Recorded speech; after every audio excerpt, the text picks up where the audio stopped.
Здравейте и добре дошли в поредният епизод на Хората зад Фродком. След епизод 8 имаше доста голям период от време, в който не бяхме записвали видеа и не бяхме показвали някои от нашите колеги. Но днес сме тук с Пенка Стойчева. Здравейте! Пепи, ако искаш да се представиш на зрителите. Здравейте, аз съм Пенка Стойчева. Родена съм и съм израснала в Пловдив.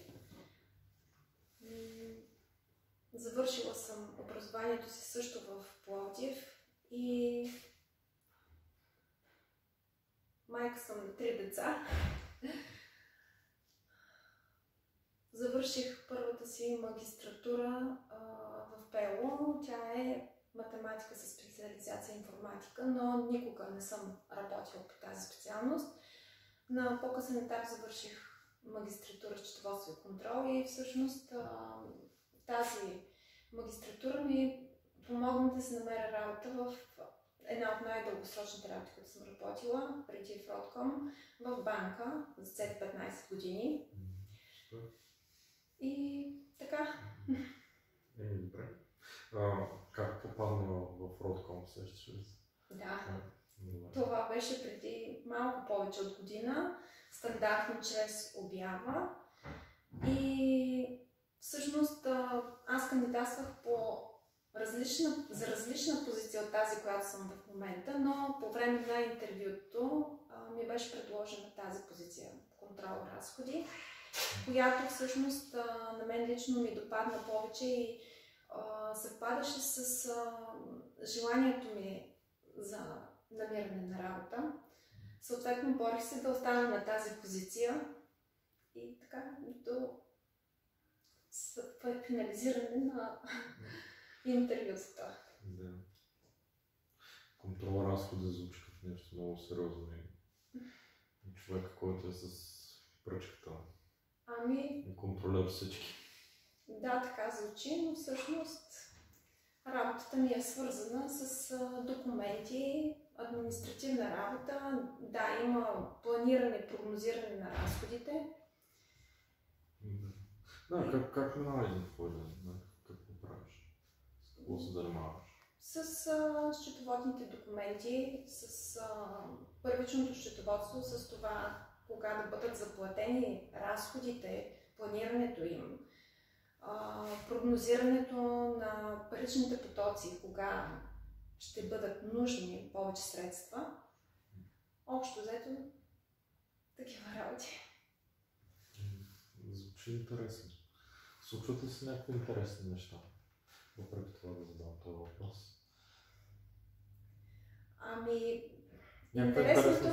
Интересното така доста трудно начало, защото целият екип в счетоводството беше сменен, когато аз започнах. Беше голямо предизвикателство да се работи. И всъщност не съм си помислила, че това може да ме отклони от работата или да ме възпрепятства да остана. Напротив, това ме мотивира и съответно успяхме да се справим в трудната ситуация. Дай нещо смешно в трудната ситуация. Обикновено клиентите се обаждат за това, че не могат да достъпят профила с електронните фактури. Да. И обаждаше се един клиент, който не може да достъпи. Аз го питам какво изписва точно, за да може да достъпи до този сайт. И той започва да диктува. Изписвам DAC минус 22 и съответно беше доста смешно за мен. Едва ми се задържах. И колко се получава накрая? Това е задача за 4-ти клас от състезателна математика. Може да я предложим за Олимпиадата. Може, тя идва Олимпиадата на 9 декември. Можем да я предложим. Добре. Виждам, че си донесла книжка. Ще ми разкажеш ли какво ти е интересно и какви хобита имаш? какви неща правиш, докато не контролираш разходи или докато не си на работа? Да, моите хобита са различни. Едно от хобитата ми е да спортувам. Въпреки че сега малко съм затруднена заради децата, не ми остава много време. Но е хубаво да намираме време за спорт, защото той ни тонизира, кара ни да се чувстваме добре, примахва стреса и напрежението от ежедневието ни. И по този начин, когато спортувах почти ежедневно, се чувствах много добре. Затова приветствам всички, които успяват да го направят, да продължават. Какъв спорт се тренирала? Да, най-различни женски спортове съм опитвала, но в сърцето ми остана спортната аеробика. Ходих доста дълги години в зала Дунав при сегашния председател на Съюза по аеробика. Това е нещо като Илияна Раева с художествената гимнастика. Браво. И да, когато имам време, продължавам да го посещавам, този клуб. Да. Или някакъв друг спорт, който мога да посетя в свободното време. Друго хоби, което имам, това е да пътуваме с семейството ми и с децата, да обикаляме различни забележителности или атракциони, които биха били интересни за тях. И надяваме се скоро да можем да пътуваме и в чужбина с децата, защото е доста трудно с малки деца в организацията. Да. Но в близко бъдеще това се очаква.